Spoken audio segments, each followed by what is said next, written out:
and welcome to Here We Are, Brattleboro's community talk show. I'm Wendy O'Connell, and my guest today is Shoshana Rihn. Shoshana is deeply aware of how politics influence our lives in all ways and every day. She was a political activist in the late 60s, and Brattleboro became a literal refuge for her during that time. Shoshana has lived here for over 45 years, and she's been involved with local theater and local politics. Welcome, Shoshana. Thank you. Great to have you on the show. Well, thank you very much. Yes. And before we started the show, I was saying to Shoshana, I think we all have pronounced her name Shoshana Rihn for the most part, but now we know that it's actually Ryan, so we all stand corrected. Some of you. It doesn't matter. I answer to anything. Oh, that's good. So, Shoshana, you were born during World War II, and Roosevelt was in office. Right. It was actually before Pearl Harbor. Yeah. So the U.S. was not involved yet in the war. Yep, and you lived in D.C. with your parents. Mm-hmm. Can you give us an idea of what that was like growing up that time? Well, just a small correction. I didn't live with my parents till I was 5. I lived, circumstances were such. I lived in a group home.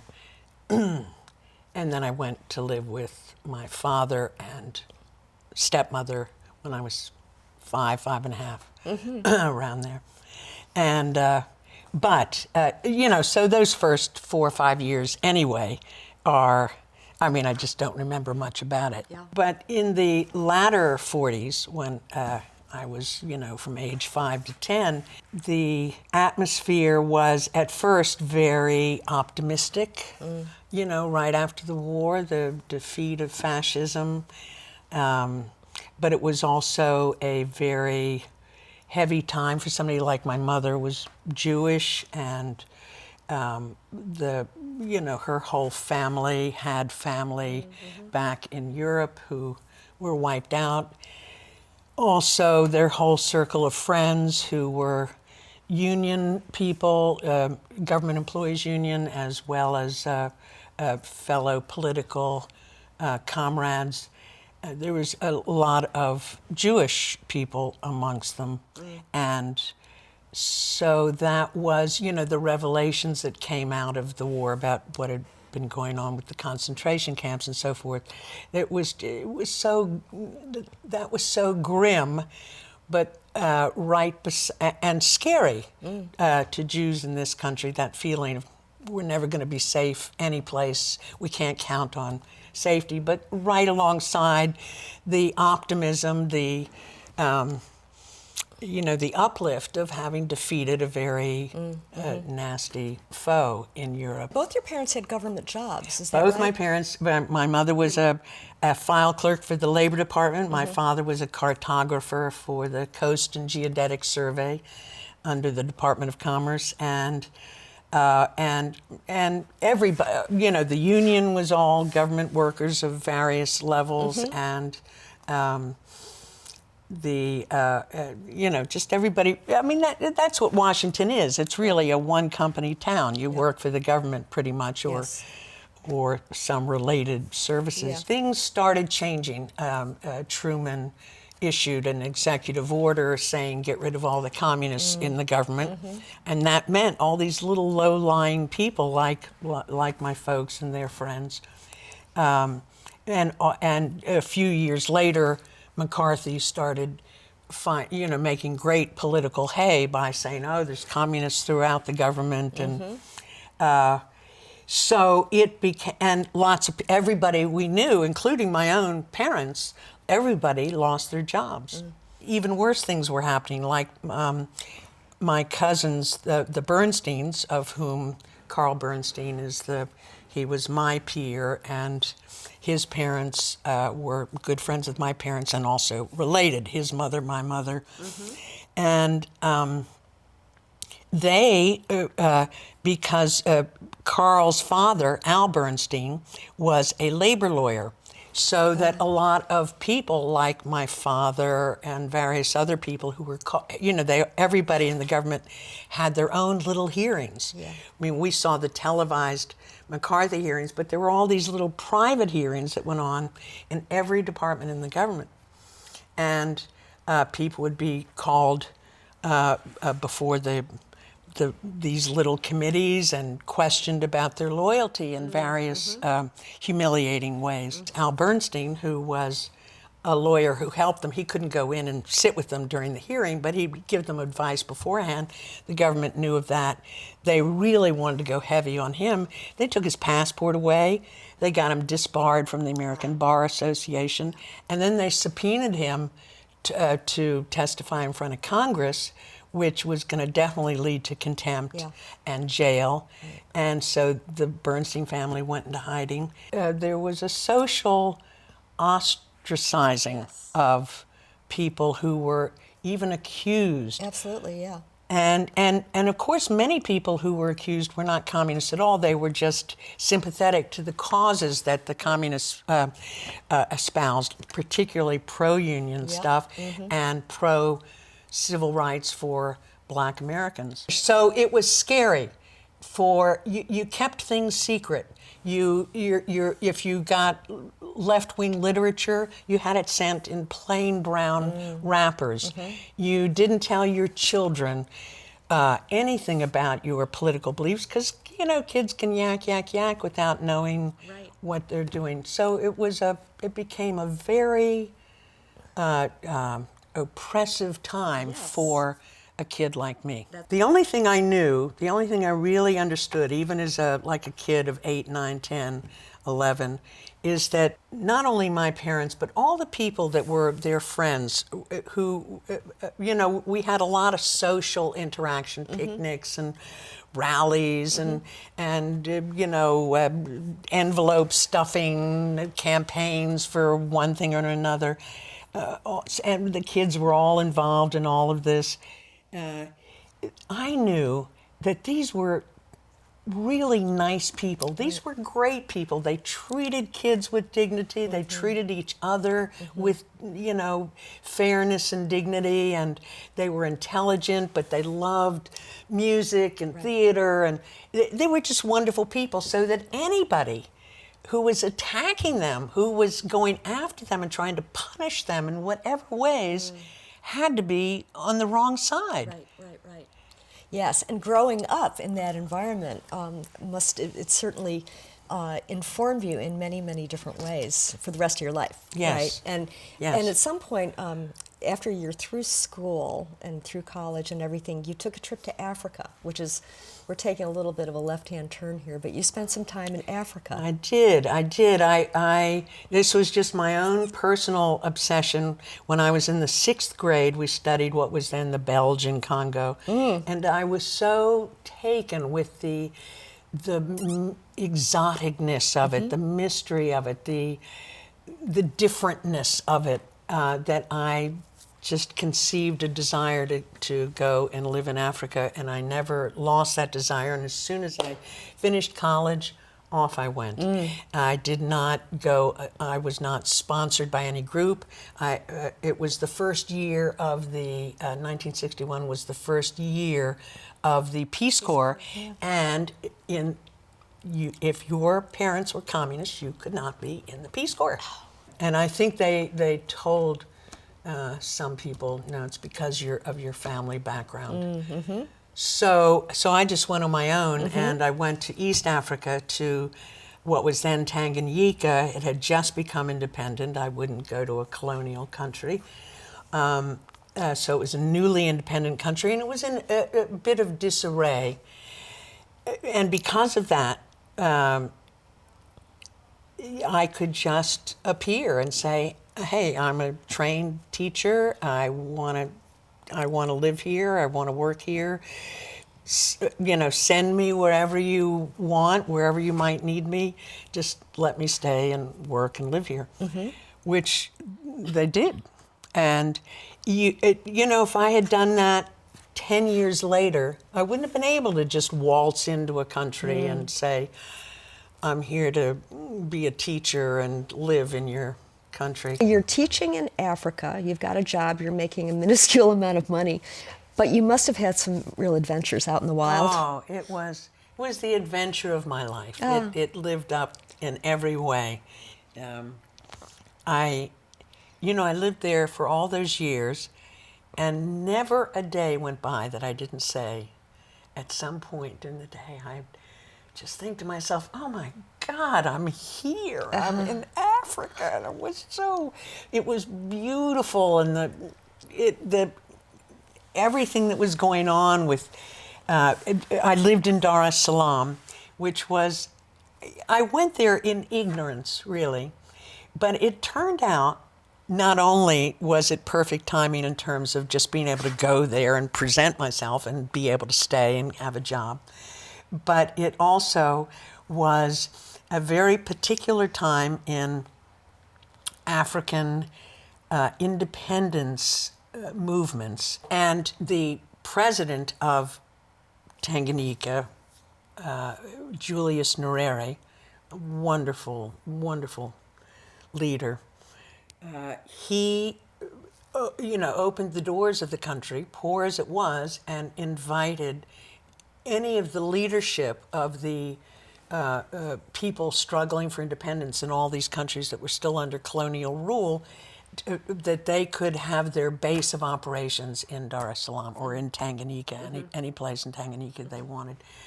And they all took him up on it. So that Dar es Salaam was just a hotbed of Thriving, fascinating people who were then going to go back and lead the revolutionary movements that led to independence in those countries. So, I mean, I was around, Revolution. history-making revolutionaries who accomplished their goals. That's right. And what brought you back to America? Well, because you did have a child over there, I too. did. I got married. I had a kid. The marriage was not successful, and something about that personal thing. I needed to get away from my soon-to-be ex-husband, and so I took my daughter and went back to the United States. Which I thought that that was just a temporary thing, and that I still had it in mind to find other exciting places to live in the world, and to really dig in, to work and just become part of the day-to-day population and life of a place. So that's the way I like to do it. And instead, I get back to New York, which I had to live in New York.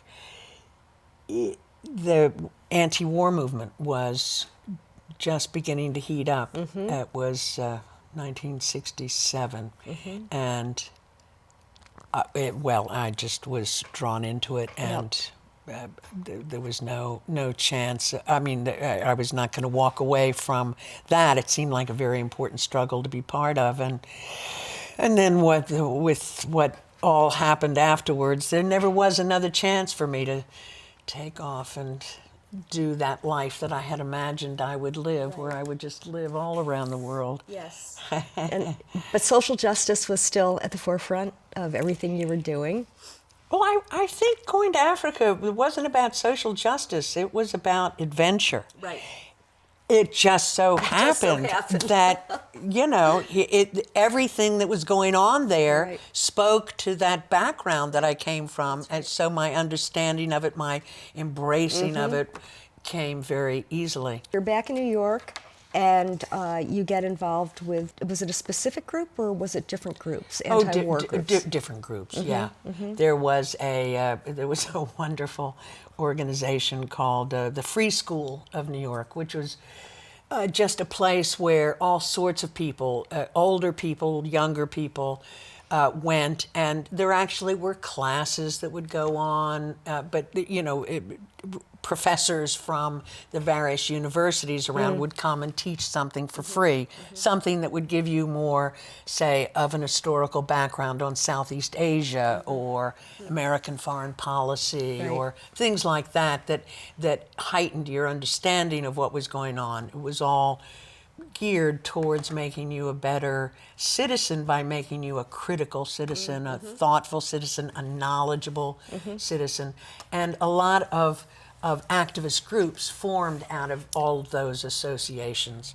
And then there was a marvelous group that I was part of called the North American Congress on Latin America got started then, and called NACLA for short, and we were part of.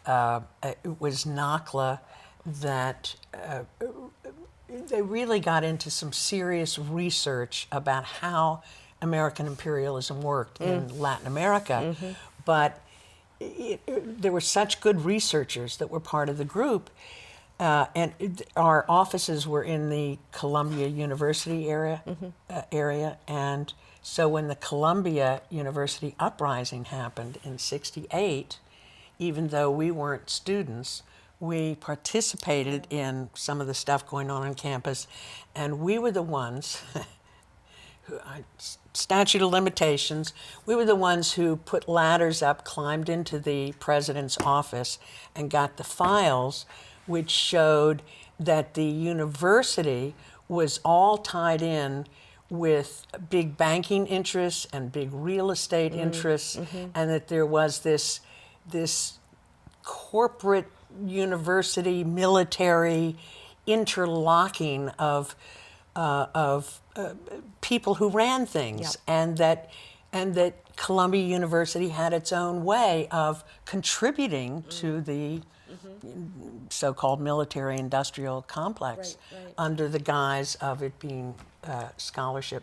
And we published that in a book called Who Rules Columbia? And that became the template for universities all around the country, including Harvard, to do a similar look into the powerful people that run universities and their boards and their donors and their bankers, because they all have big endowments.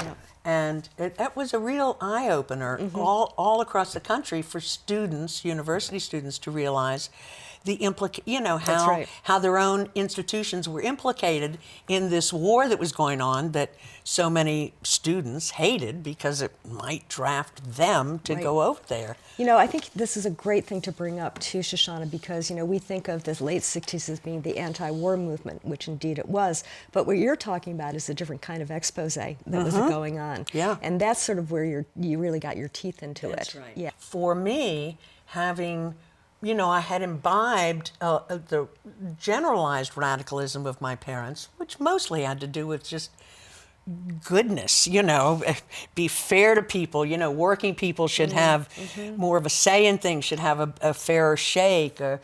Black people should have a fairer shake and a say in things. It was all about, just things we kind of take for granted that they're things you want now. Yes. So that was my generalized radical background, and also don't trust the government. That was always there. But the details of how capitalism works and capitalism when it goes abroad and it has this snaky network called imperialism, how that works, how you get power over other areas of the world just because you are a rich country that is going to take care of your own interests. And it's not just and when we say the interests of the country, we don't mean the interests of regular people. We mean the interests of the owners of the companies and the banks and the people in political power. So in the late '60s, you were taking action, and at some point things became a little more radicalized. Can you talk about your part in that during that time? Yeah, a little bit. I think though I had been taught a much more gradual kind of radicalism, that is, the way to really be a radical is to organize, just organize, get more people to see more things and work together for common goals. Here was this war going on, the visuals of which were assaulting us daily. Those media can play such an important role in alerting people to what their government is doing. Unfortunately, we don't have that much anymore. We embed our photographers and news reporters with the armies that we send abroad. But in those days, the visual images of the horrors that we were wreaking on that country and on the people were so, I don't know, they just got hold of me, as they did of many people. So for me, I wasn't fighting the draft. I know that's what a lot of people were on about, but for me, I was just horrified by this agony we were deliberately inflicting on people. And so I joined with some other people who felt the same way, and we engaged in some serious illegal acts, bombings of corporate and military institutions. We never meant to hurt anybody. We always called beforehand with a warning to get everybody out of the building, which always happened. The point was to express opposition to the war in a way that had to be paid attention to. It was to get maximum mileage out of a protest. Eventually, the group was infiltrated by an FBI informant, and that led to the arrest of people in the group. Some people in the group, the ones they could identify, and it led to my because I wasn't in the place. The FBI came for me, but I wasn't there just by chance. And when I heard on the radio that it was happening, I got out of town and got out of this. I just started life as a fugitive. I went underground. At the time, it was a good time to be underground if you were anti-war, because there were so many people in this country who were against that war. All kinds of people, old people and religious people and just regular people. They weren't, activists like me or politicos or whatever we called ourselves. Did you kind of go into a network of people? Was it like that? Yeah, but interestingly, the network didn't know itself. It was not a known, the whole thing was not known by anybody. There wasn't a leader sort of saying, all right, send so-and-so here and blah, blah, blah. It was just, you put, you send somebody, you said, go, you should go to Los Angeles and stay with so-and-so because they're, and they'll put you up and they'll take care of you. And you get there and you are, you're taken care of for a little while, and they say, well, you got to leave this area because they're really sniffing around, and we're going to, these people will take you in a car, we don't even know where you're going. Right. And then those people would take you in a car someplace, and these next people, they wouldn't know the people that you would just come from. And it went like that. You got passed along. And I know this happened with a lot of young men who were dodging the draft or who had gone AWOL. There were hundreds of people being shuffled around without any clear organizational structure for the FBI or other, parts of the government that wanted to stop that. They couldn't grab hold of it. Right. And in your going underground, Shoshana, you sacrificed a lot in doing that?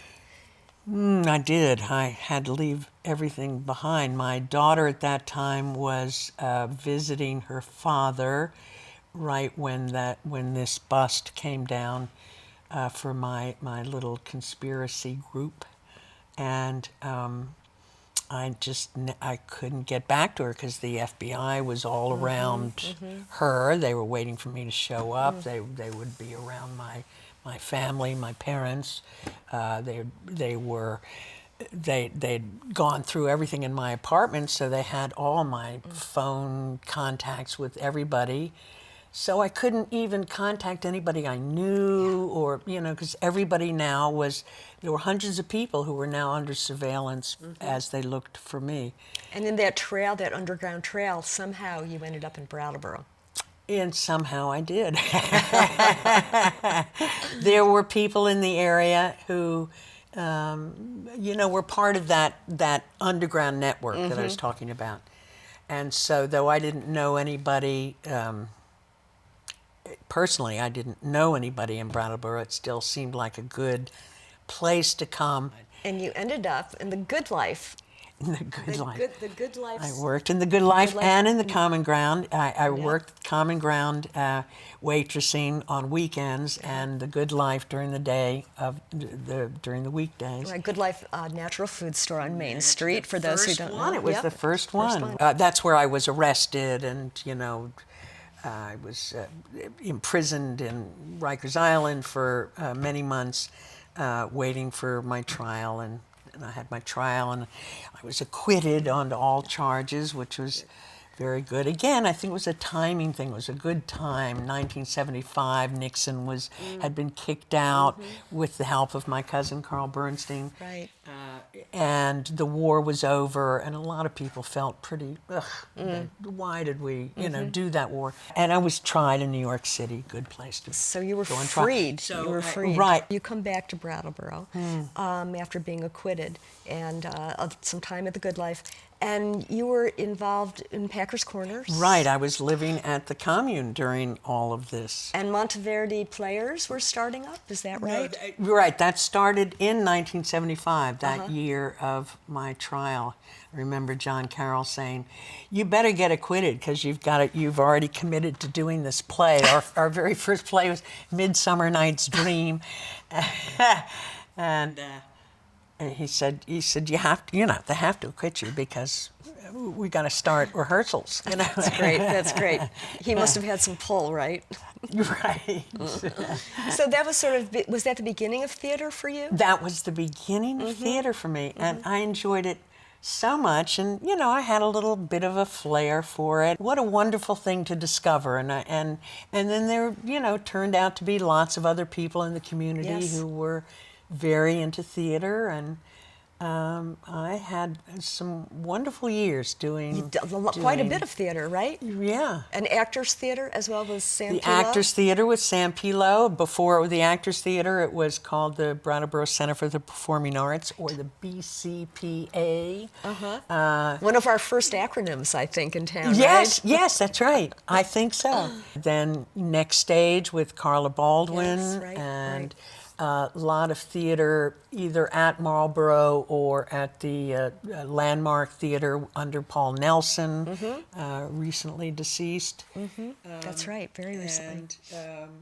And just a lot of good. It was just a great deal of fun, and that's great. I am very fortunate. Again, pure accident that that's what the commune that I lived in did as our collective work, and how lucky for me that I got to find out that I could do that and have such a good time doing it. Yes. Well, quite a number of adventures, Shoshana. Quite a number of adventures. The piece, it's wonderful that you got that time in Africa so far away, and theater, it's all great. Yeah. Thank you so much. Oh, you're very welcome. We're done. Well, we could go on for quite a while, I think. Yeah. There are so many other things to talk about. Right. But I really appreciate your coming on. Oh, thank lovely you for to have having me. Thank you for having me. Thanks to all of you for joining us today. Really very grateful to Shoshana for telling us her stories. And it is Shoshana Rihn. Now we know that. We're so glad. So please join us again. We'll be back next week with another guest from the Brattleboro area for your enjoyment and pleasure and edification. Great to be with you today.